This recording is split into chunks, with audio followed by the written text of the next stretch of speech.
Allah subhanahu wa ta'ala has a'dha. Allah has body parts, but those body parts are used for actions, for fulfilling jobs.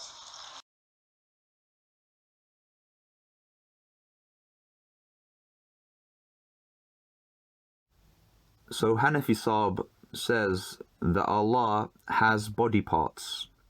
The book that he claims to be quoting from, and in fact misreading and mistranslating from, is Majmu' al-Fatawa, the 3rd volume, and this edition is the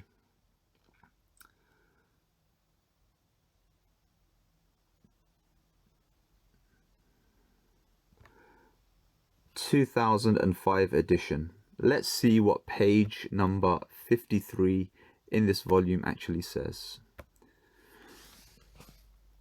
It says on page 53, فالغني المنزه عن ذلك منزه عن آلات ذلك. Allah is free from body parts. Allah is free from that. And then, in case the Hanafi Liar wants to protract this, it then says بخلاف اليد فإنها للعمل والفعل وهو سبحانه موصوف بالعمل والفعل.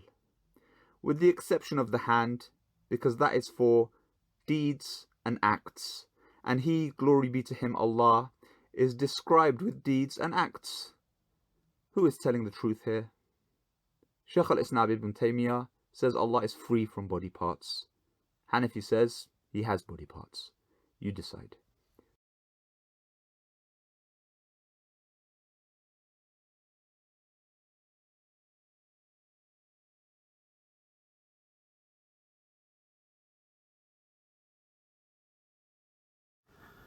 I now move on to an Islamic academic discussion on this issue.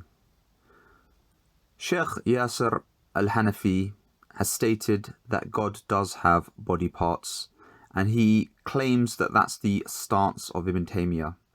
So I bring this to show you what the stance of Ibn Taymiyah is from the perspective of an academic and a world specialist on Ibn Taymiyah. And the reason why I bring this is because it gives a sizable chunk of Ibn Taymiyyah's work at Tadmuriyah, so you can realize the reality of what Ibn Taymiyyah is actually saying. It's entitled An Islamic Theodicy, Ibn Taymiyyah on the Wise Purpose of God, Human Agency and the Problems of Evil and Justice by Dr. John R. Hoover, who is currently an academic at the University of Nottingham. This thesis was submitted and accepted in Birmingham University, May 2002. Page 48 states, Agnostic affirmation of God's attributes in the revealed tradition. Ibn Taymiyyah often asserts that God must be spoken of strictly as he has revealed himself to be. Apart from revelation, nothing can be said.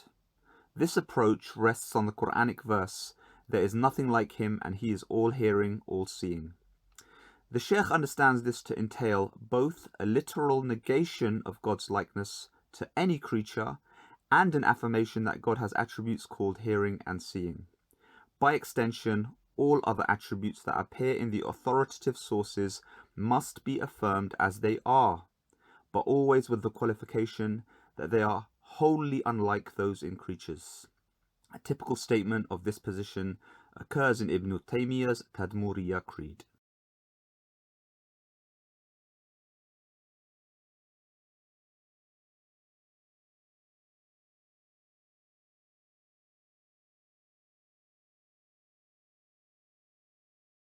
Tadmuriyah as translated by Professor John R. Hoover. God is qualified by that which he has qualified himself, and by that with which his messengers have qualified him, negatively and positively.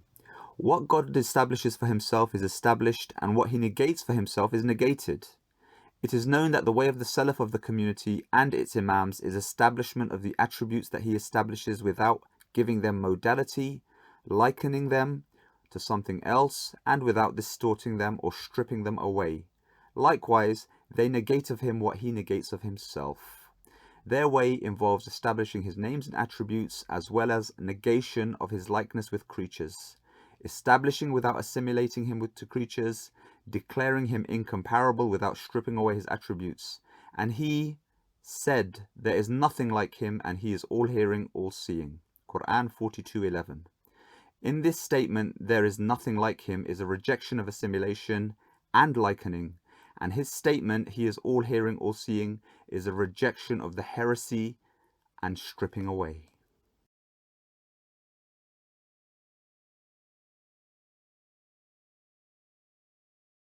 Allah subhanahu wa ta'ala has a'dha.